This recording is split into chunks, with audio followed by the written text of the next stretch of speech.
Assalamualaikum warahmatullahi wabarakatuh. Waalaikumsalam warahmatullahi wabarakatuh.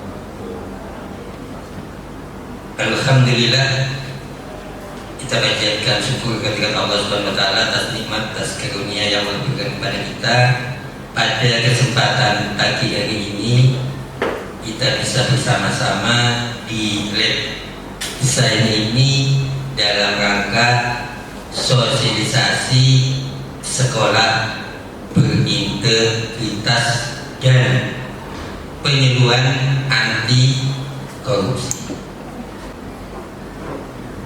Nah, ini sebatas untuk perkenalan Bapak Ibu, walaupun Bapak Ibu sudah tahu nama saya, tetapi bisa jadi yang lainnya belum tahu. Ini terkait dengan biodata. Jadi lahir alamatnya itu di Gandasuli, Brebes, kemudian lahir tahun 1967, dan untuk sekolah ini mulai dari SD, SMP, SMA ini di Brebes, kemudian S1-nya di Jogja dan S2-nya di UNES di Semarang.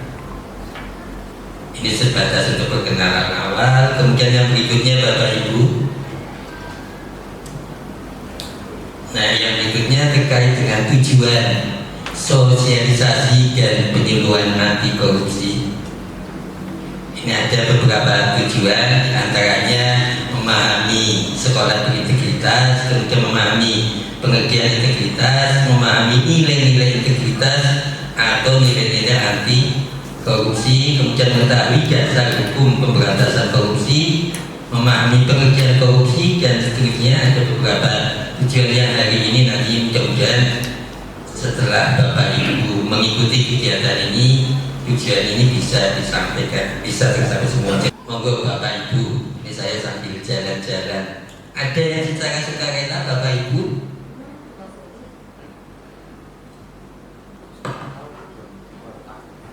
Monggo secara sukarela saja.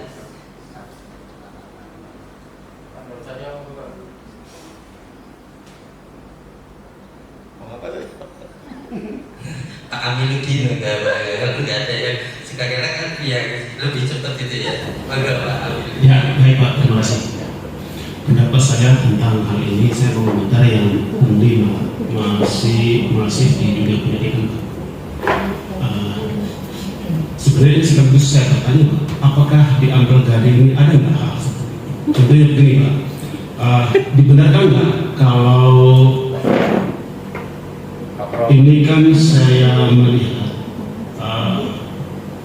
untuk aja itu dianggap penting nggak? Misalnya begini, ada siswa mengikuti kegiatan SP di sekolah daring, kemudian dimintai semacam yuran, harga sertifikat misalnya 100.000, apakah itu termasuk kuliah atau tidak? Nah, ini sebenarnya dalam pikiran saya, kebetulan hal ini kita ada sosialisasi di sini sekaligus sebenarnya Bapak Ibu, bagaimana menurut pendapat teman-teman? Ini mau saya tanya sebenarnya Pak, saya mau mensandingkan atau membandingkan dengan keadaan kita di Ambil Daring. Saya masih melihat itu apakah itu dianggap pungli atau tidak. Ya, misalnya ada kegiatan LSPM, kemudian ditarik iuran 100.000 per siswa, itu termasuk untuk tidak? Terima kasih. Terima kasih Pak Aminuddin atas pertanyaannya, tetapi ini bukan forum untuk tanya jawab. Nanti tanya jawabnya ada di akhir gitu ya. Nanti apa Pak, ini ditampung dulu, nanti tetap dijawab. Ya, ini menyampaikan pendapat dulu berkaitan dengan tadi. Jadi pada gambar tadi yang pertama tulisannya pungli masih di dunia pendidikan. Kemudian yang kedua, Komisi 10 desak pemerintah cepat tanggap cegah pungli di sekolah. Ini mengindikasikan gitu ya. Artinya di sekolah itu ada, termasuk juga tadi pertanyaan Pak Aminuddin itu kan juga ada indikasi gitu ya. Ada indikasi. Jadi kalau melihat ini salah satunya, salah satu kenapa pungli masih jatuhnya, salah satunya adalah tadi bisa jadi karena nilai-nilai integritas ini belum menguat. Jadi nilai-nilai integritas ini salah satunya. Tentu penyebab-penyebab yang lain ya tentu masih banyak. tapi salah. Nah, terkait dengan integritas ini, nah ini integritas. Kita adalah bertindak secara konsisten antara apa yang dikatakan dengan tingkah lakunya sesuai dengan nilai-nilai yang dianut. Nah, nilai-nilai yang dianut ini bisa nilai-nilai dapat berasal dari kode etik di tempat kerja, nilai masyarakat, atau nilai-nilai yang lainnya. Termasuk ketika kita beragama Islam, mestinya adalah nilai-nilai yang ada di agama Islam. Sehingga nilai-nilai integritas atau nilai-nilai anti korupsi itu ada 3 yang utama, yaitu nilai inti, nilai sikap, kemudian etos kerja. Inti, sikap, dan etos kerja. Untuk inti itu ada 3, yaitu apa?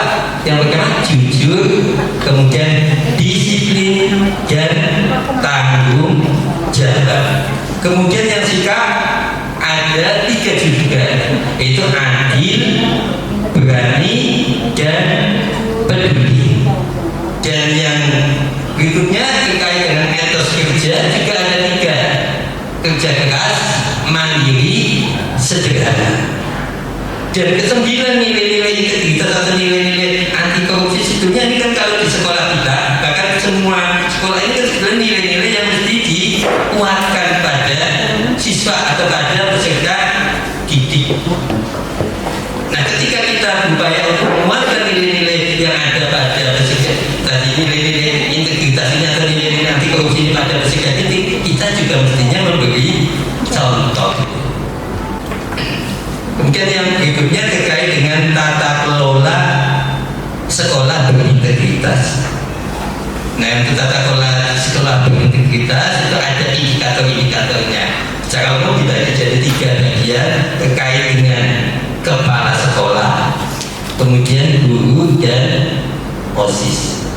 Untuk kepala sekolah itu ada 16 indikator, kemudian guru ada 4, dan OSIS ada 3. Indikator-indikator ini mestinya ketika penyelenggaraan di sekolah ini mesti dipenuhi, upaya untuk dipenuhi.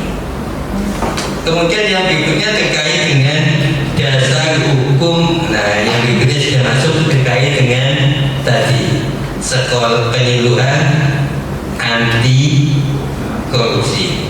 Nah, terkait dengan dasar hukum korupsi, jadi yang di sini judulnya anti korupsi, kemudian yang dibicarakan terkait dengan korupsi. Walaupun tadi nilai-nilai anti korupsinya sudah dibicarakan di awal terkait dengan nilai-nilai integritas.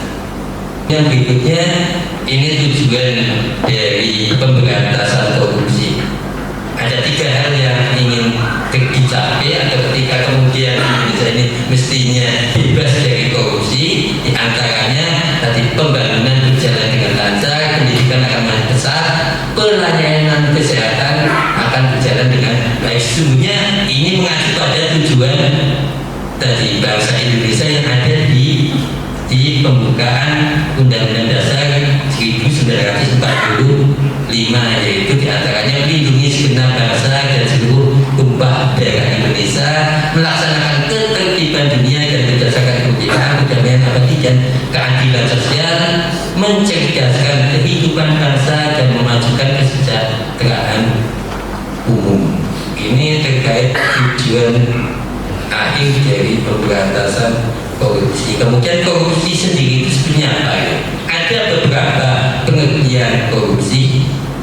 Di antaranya menurut Kamus Besar Bahasa Indonesia, korupsi juga berarti penyelewengan atau penggelapan uang negara atau perusahaan dan sebagainya untuk kepentingan pribadi maupun golongan.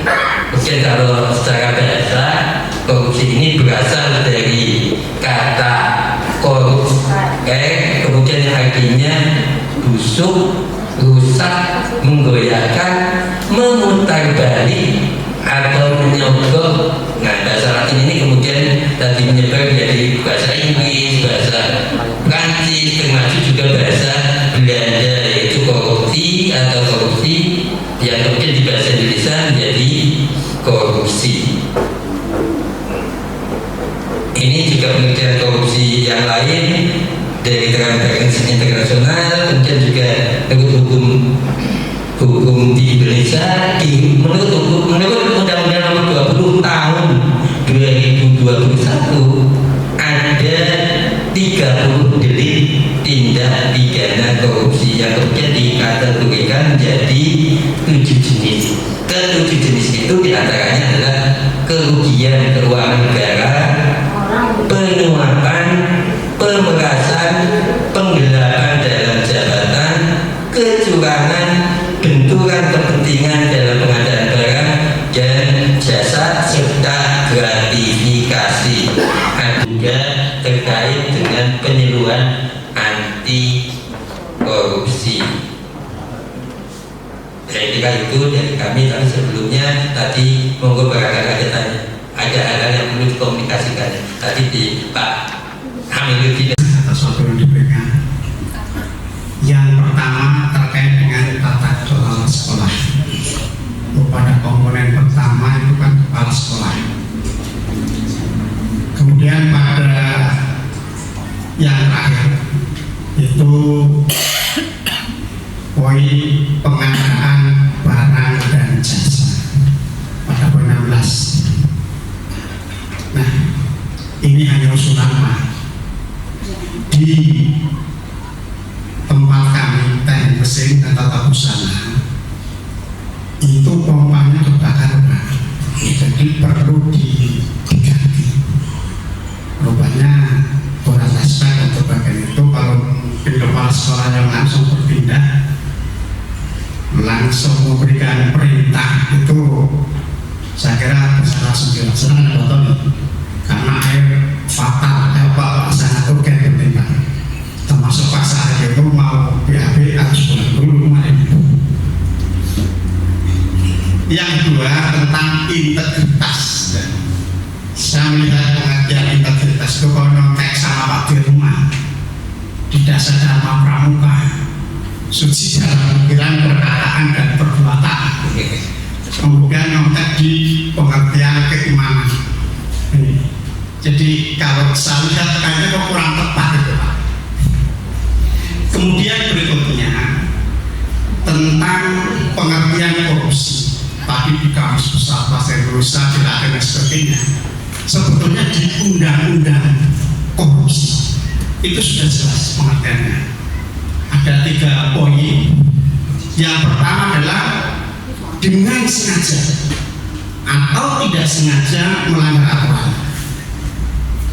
Yang kedua, merugikan keuangan negara. Yang ketiga adalah menguntungkan kelompok, pribadi, korporasi, golongan dan sebagainya. Itu. Kemudian yang keempat tentang ombudsman. Apakah perlu? Saya pikir malah tidak perlu. Ya. Kalau tadi di sekolah itu masih tentang adanya apa kategori dan sebagainya, itu menurut saya kan sangat berlebihan. Apalagi itu tadi yang gambar di gedung DPR, pemerintah Surabaya dan sebagainya, itu menurut saya itu berlebihan. Karena apa? Faktanya di luar yang sangat merugikan negara, sangat besar sekali, sangat besar sekali. Bahkan kalau kita lihat yang kemarin habis kita laksanakan pemilu, bahwa pemilu itu katanya tidak boleh money politik ini dan sebagainya.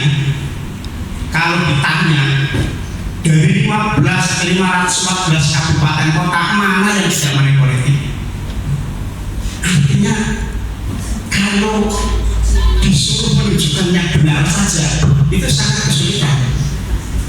Jadi menurut saya itu apalagi tadi kata Pak Bidang, Indonesia itu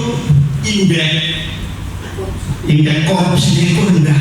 Pak Jaksa atas pertanyaannya ada 4 tadi terkait dengan sarana prasarana ya pompa gitu ya. Memang iya kita perlu sadari bersama bahwa dana pendidikan yang ada itu sumbernya 2, bos dan BUMD.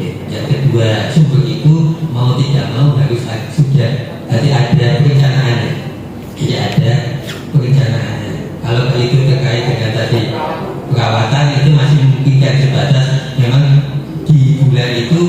intinya sesuai dengan perencanaan jumlah perawatan tadi ya. Dan itu menjadi hal yang mestinya jadi prioritas. Ini terkait dengan tadi. Dan informasi yang terbaru terkait dana ini, sumber dana ini untuk BOP. BOP itu kemarin dari Zoom kemarin, di beberapa waktu yang lalu, beberapa hari yang lalu bahkan itu BOP hanya boleh digunakan untuk honor, GTT, kemudian konsumsi dan bayar tadi bulanan listrik itu. Di luar itu tidak. Kemudian saya tanyakan terkait dengan terkait sementara ini sebelumnya sekarang jadi itu jadi apa perjalanan dinas itu dengan BOP. Kalau dialihkan dengan bos tentu juga tadi harus ada perubahan dan berikutnya. Bahkan tadi ya jawabannya monggo ada kesempatan untuk perubahan, ada kesempatan untuk perubahan 3 kali untuk bos itu. Tetapi perubahan tadi kan juga kalau kemudian dari misalkan dengan nilai yang untuk secara M misalnya gitu ya, kemudian digeser ke pos kan berarti juga harus ada yang digeser lagi yang kegiatan-kegiatan itu mesti tidak ada. Tetapi prinsipnya kita mesti melaksanakan apa yang ada dan ya kalau gambarannya monggo silakan berbenah dan berhemat saja. Ya yang ada itu ya cukup memanfaatkan, jadi memanfaatkan fasilitas yang sudah ada lah, tidak kalau memungkinkan tadi. Jadi ini terkait dengan tadi Pak, terkait dengan yang pertama kerjanya terkait dengan yang kepala sekolah ini tadi yang ditanyakan ini ada usulan. usulan Usulan ya. Diberikan Pak. Oh iya udah. Kalau yang terkait dengan ini tata kelola ini yang berikutnya ya. Usulan. Iya, terima kasih. Kalau yang pertanyaan tapi pada ombudsman. Nah ya, terima kasih ya. Kemudian yang berikutnya terkait dengan ombudsman ya. Ombudsman tadi, ombudsman mestinya ada, mestinya tidak ada. Itu kan juga sulit gitu ya. Mestinya tidak ada, tetapi selama kemudian aturannya masih ada ya. Ada yang jelas begini Pak. Kalau kemudian kita melihat tadi dikaitkan dengan, nah, yang ini ya, yang awal itu ya. Nah ini Pak, pungli masih di dunia pendidikan. Ini dunia pendidikan itu kan sebetulnya tidak hanya sekolah gitu ya. Yang lebih luas lagi, lebih besar lagi juga ada gitu ya. Artinya ini mungkin tadi Termasuk di kementerian. ya mungkin ya ini dunia pendidikan kan, dunia pendidikan itu ya, dunia pendidikan. Jadi ini sebagai ini aja, kebetulan saya ketemunya dalam ini gitu ya, ketemunya dalam ini dan ini kaitannya dengan tadi integritas yang ada di pendidikan yang lebih kecil itu kan di sekolah gitu ya. Ya kalau kemudian kaitannya yang lebih besar ya memang iya kalau yang di mana-mana itu kemudian korupsinya kecil mesti kan indeksnya jadi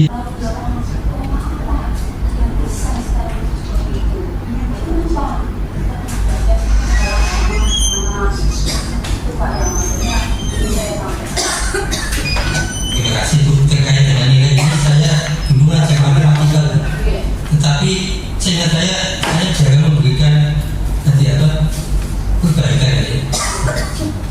Karena apa? Karena saya kan ketika kita menilai itu yang nilai kita sendiri bukan normanya juga kita yang buat, tapi kita sampaikan.